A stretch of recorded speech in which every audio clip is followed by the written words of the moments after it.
1969년도에 일어났던 일입니다. 동물원에서 한 마리 사자가 태어났는데, 그런데 이 사자가 태어나자마자 어디로 갔는가 하면 영국 런던에 있는 백화점으로 팔려갔습니다.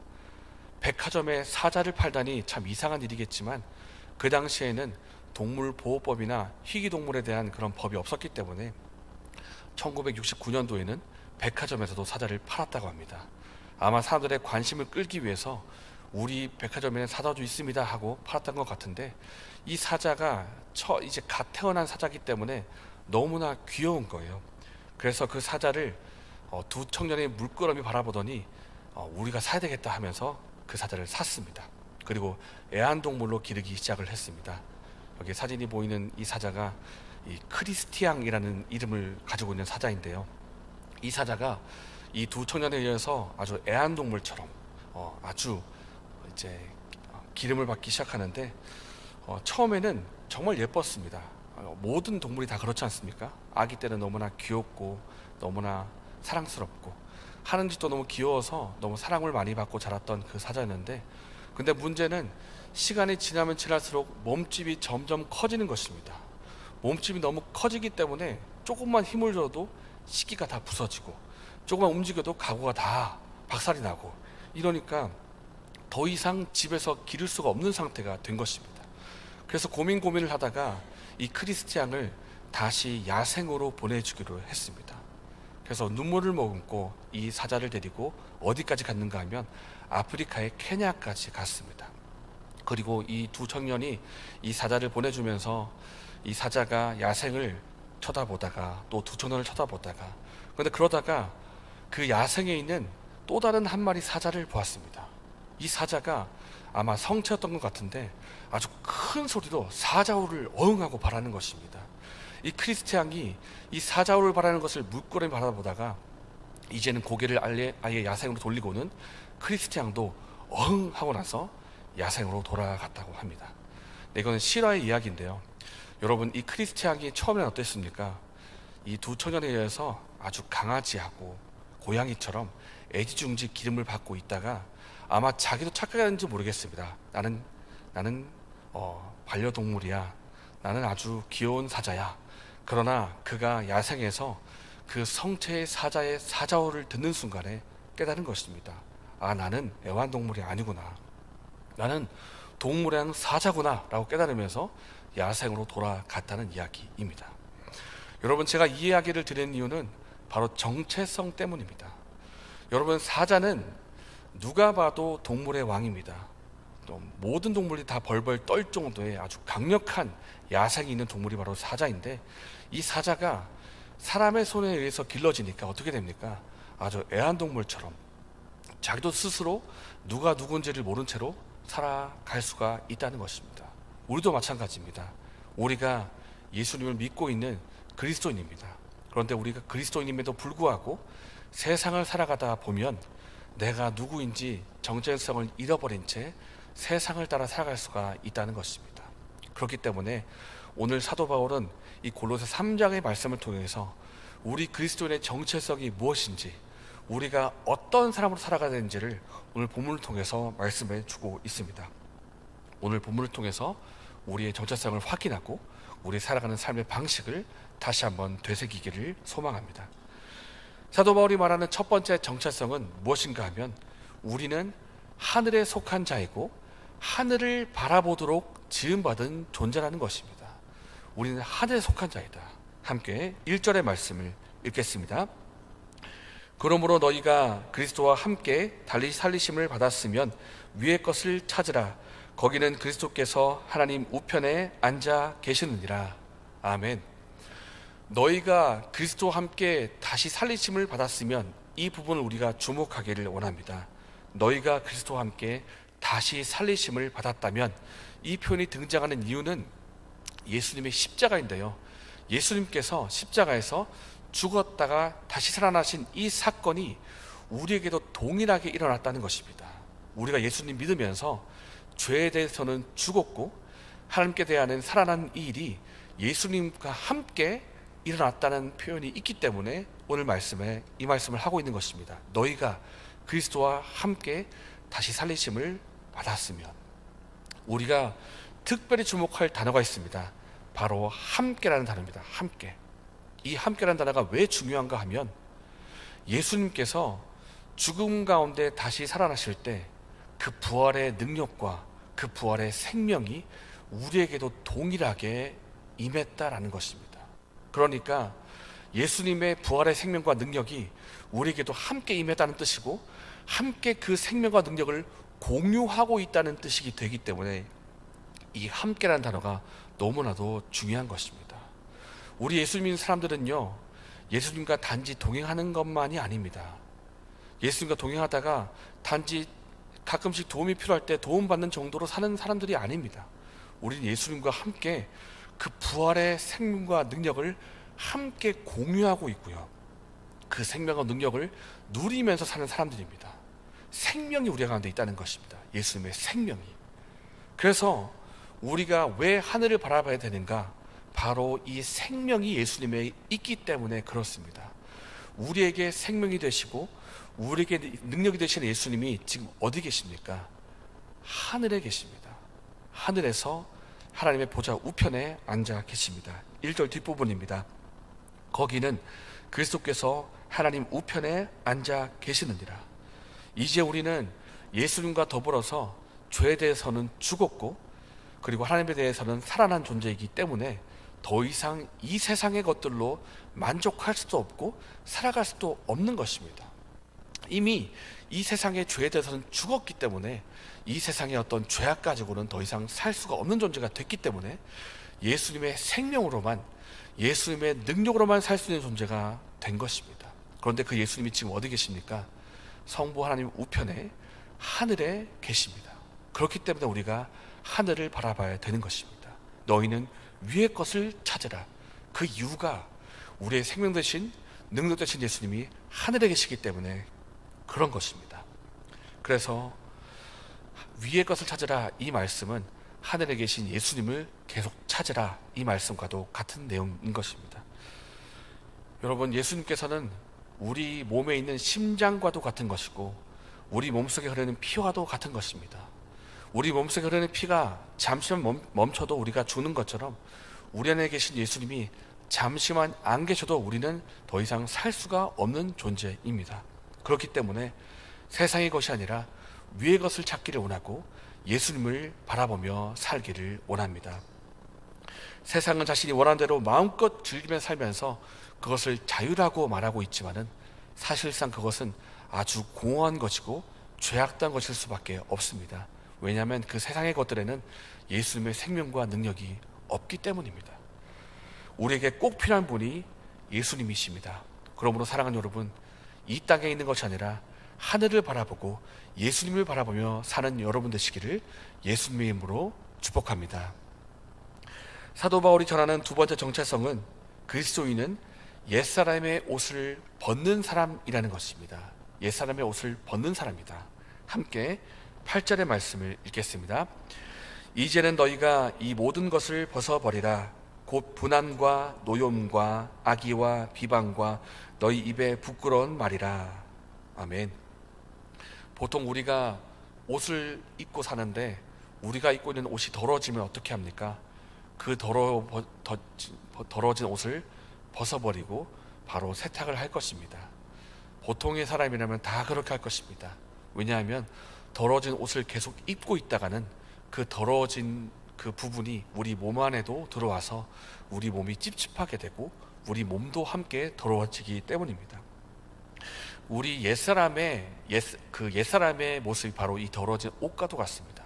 옛사람은 아주 더러워진 죄의 옷이기 때문에 이 옷을 계속 입어서는 안 된다는 것입니다. 벗어버리라는 것입니다. 하나님께서 보실 때 이 옛사람의 모습은 아주 냄새나고 지저분하고 더러운 것이기 때문입니다. 옛사람의 옷을 계속 입고 있다가는 우리 영혼도 더러워지기 때문에 그것을 벗어버리라, 그렇게 말씀하고 있습니다. 그런데 여러분, 오늘 8절과 9절을 보면 조금 특이한 것 한 가지가 있습니다. 이제는 너희가 이 모든 것을 벗어버리라. 이 8절의 말씀은 벗으라 이렇게 명령하고 있는데 9절 말씀을 보면요, 이미 우리가 그 옷을 벗어버렸다 이렇게 말씀하고 있습니다. 헬라어 시제상 9절의 말씀은 과거형입니다. 너희가 이미 그 옛날의 옛 모습을 벗어버렸다. 그런데 9절은 분명히 옛 모습을 벗어버렸다 그러고 있는데 왜 8절에 또다시 벗어버리라 그렇게 말씀을 하고 있겠습니까? 그 이유가 무엇인가 하면 우리가 세상을 살아가면서 그 옛 모습을 다시 껴입는 듯한 그 삶을 살아갈 수가 있기 때문입니다.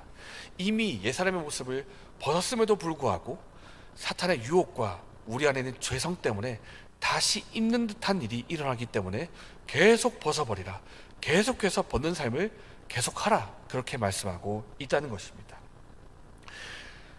우리가 살고 있는 세상은 여전히 마귀의 영향 아래에 살고 있습니다. 그렇기 때문에 마귀의 유혹을 받을 때가 있고요, 우리 안에 여전히 죄성이 남아있기 때문에 내가 원치 않지만 죄의 유혹을 받아서 죄를 지을 때가 있습니다. 그렇기 때문에 우리가 옛사람의 그 모습을, 그 옷을 다시 찾을 때가 있기 때문에, 다시 입으려고 할 때가 있기 때문에 하나님께서 말씀하시기를 너희가 이미 벗었지만은 계속해서 벗으라 그렇게 말씀하고 있다는 것입니다. 우리가 계속해서 벗어야 됩니다.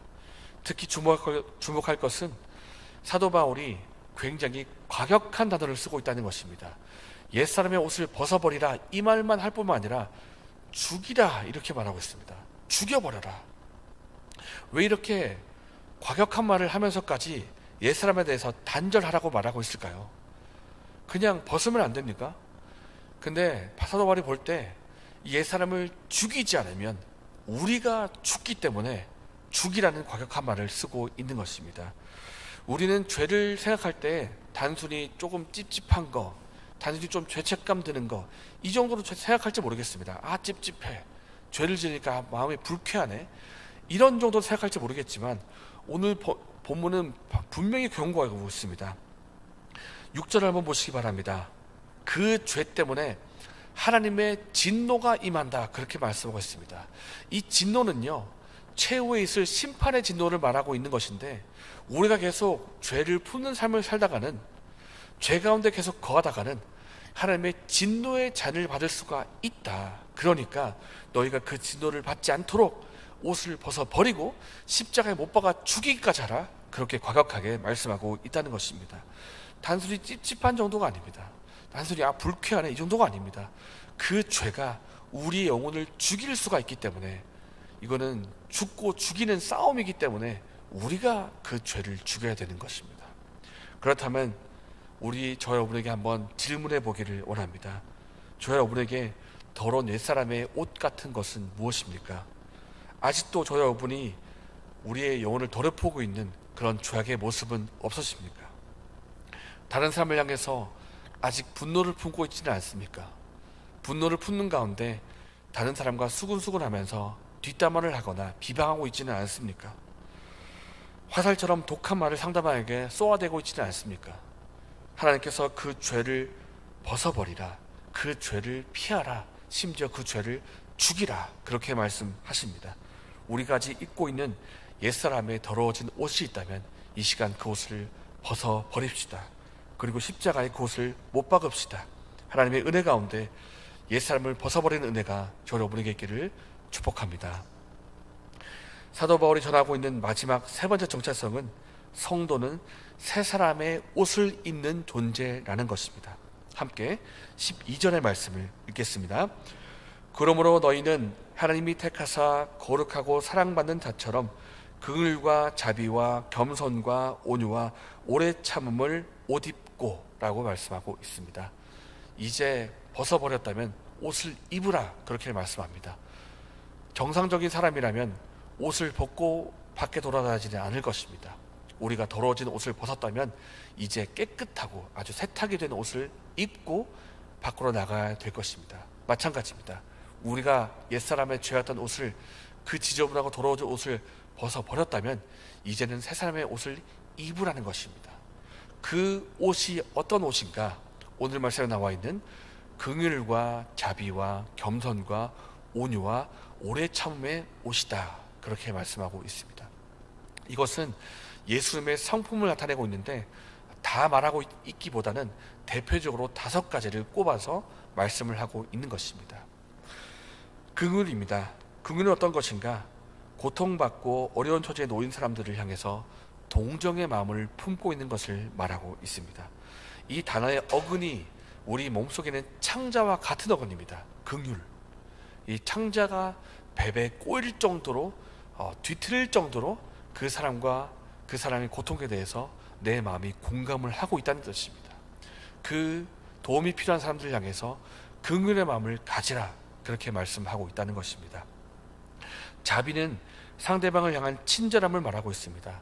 이것은 하나님께서 우리에게 자비를 베푸실 때에도 똑같은 단어가 쓰이는데요, 하나님께서 자비가 필요한 우리에게 친절과 자비를 베풀어 주신 것처럼 우리 또한 다른 사람을 향해서 자비를 베풀고 친절을 베풀라, 그렇게 말씀하고 있는 것입니다. 자비를 베풀어라. 겸손은 하나님 앞에서 여러분, 이 긍휼과 자비와 겸손과 온유와 오래 참음, 이 단어가 특징이 한 가지가 있습니다. 무엇인가 하면 다른 사람과의 관계 속에서 발동하는 성품이라는 것입니다. 우리가 나 혼자 살고 있지 않습니다. 우리는 다른 사람과 더불어 살고 있고요, 지체와 함께 공동체를 이루며 살고 있습니다. 그런데 이때 필요한 것이 무엇인가? 바로 긍휼과 자비와 공유, 겸손과 온유와 오래 참음이 관계 가운데에서 발동이 되어야 된다는 것입니다. 이것이 바로 예수님의 성품이고 예수님의 닮아가는 모습이 우리 삶 속에서 나타나야 된다는 것입니다. 그런데 솔직히 우리가 이것을 실천하며 살아야 된다 생각하면 굉장히 부담이 됩니다. 내가 어떻게 다른 사람을 용납할 수가 있을까? 오래 참을 수가 있을까? 우리의 본질은 어떻습니까?